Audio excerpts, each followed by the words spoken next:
too far-fetched to believe that the majority of the planet is running towards a tyrant. If he has to be the greatest Dajjal ever, then do you want to drink from this? Even though I'm giving you the water from Kausar. That if I read the ayah, and if the Dajjal is actually trying to convince me, and I'm holding the Quran, why would he not have the power to understand the Quran as much as he wants to? This is something which is a little too obvious for any sensible man to think that why is the Dajjal not addressing 3 billion people's book?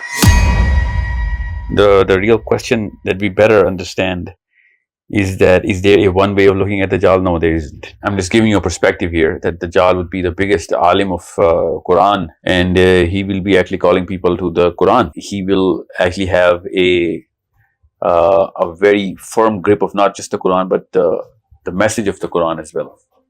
And he will be deceiving people, specifically Muslims, from the Quran. This is something which we never think about, especially not as Muslims. We just think he's going to be talking about the Torah or the Injil or that too, in a twisted way.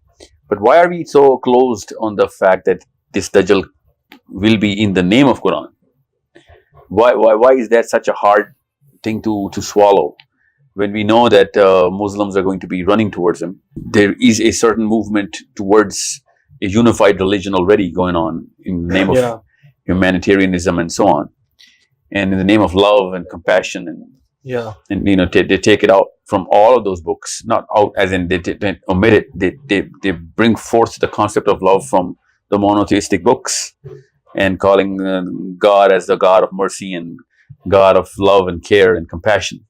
And this could be a very good handle for to call to the hearts of all of the people in the world. I mean, there is not even a single hadith about a grand scheme of the Dajjal oppressing the human beings. He will be oppressing some certain people who will be the believers who are going against him. But in a general perspective, the Dajjal is not a tyrant. If anything, he is a giver of wealth. He's providing sustenance. He's making it rain, and he's making crops grow, so on and so forth. This is a philanthropist in a certain way of psychology. This man is a helper. Yeah. This man is and apparently a merciful man. Only a merciful man is going to do all of that. Make it barren land grow crops. I mean, you have to understand, this is a little too out there. It's too visible. We just don't want to look at it. Otherwise, everything is pointing towards that psychology of the human being. It's too far-fetched to believe that the majority of the planet is running towards a tyrant. It has never happened. Yeah.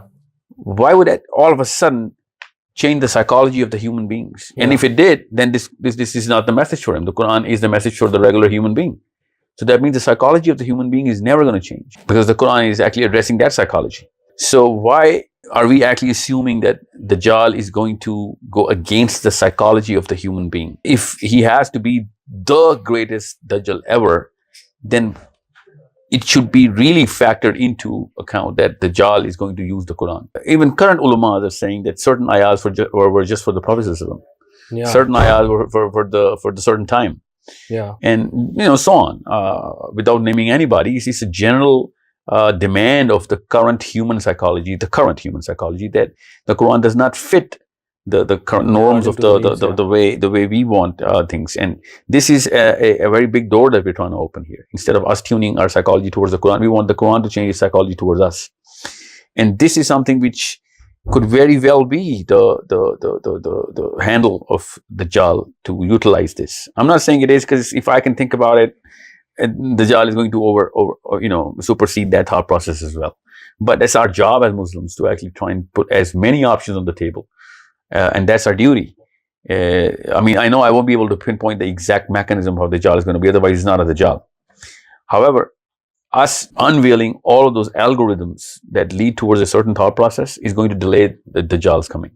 Because if somebody is like me talking about this, that means, some people will be listening and some people will be actually tuning the psychology again. And that's one person less from his army. Yeah. So, again, not going into the philosophy of this, but this is something which is a little too obvious for any sensible man to think that why is the Dajjal not addressing 3 billion people's book? And by that time, maybe 5 billion. The Muslims, I'm talking about the Quran here. And this is why, and again, even the Bible, the whole book is filled with the documentation of Antichrist. So this is not at all, I mean, this should be on the table all the time, that Dajjal is reciting the ayahs of Quran and actually telling them, because, when this ayah, whenever I read this ayah, I'm thinking, is this something which Dajjal is going to be saying, that this is that murky oil? Do you want to drink from this, even though I'm giving you the water from Kausar, or even better, the real water of Jannah?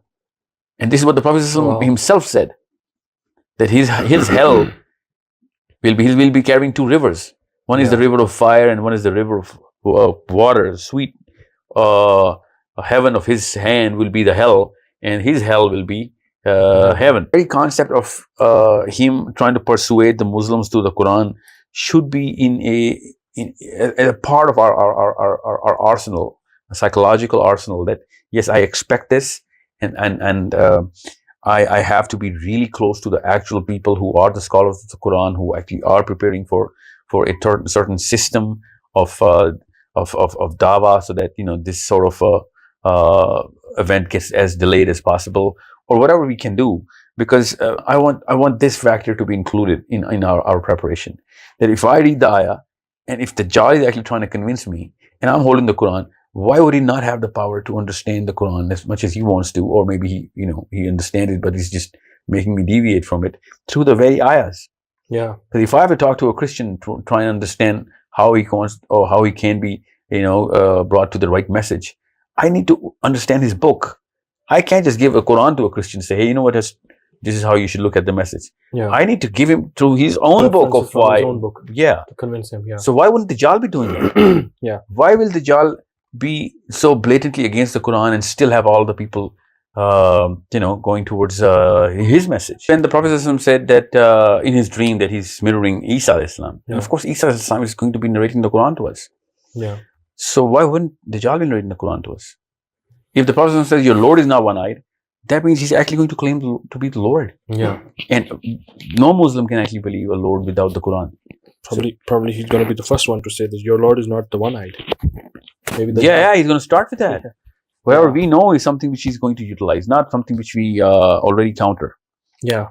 Whatever we actually agree upon is something which he's going to start. This is his first step.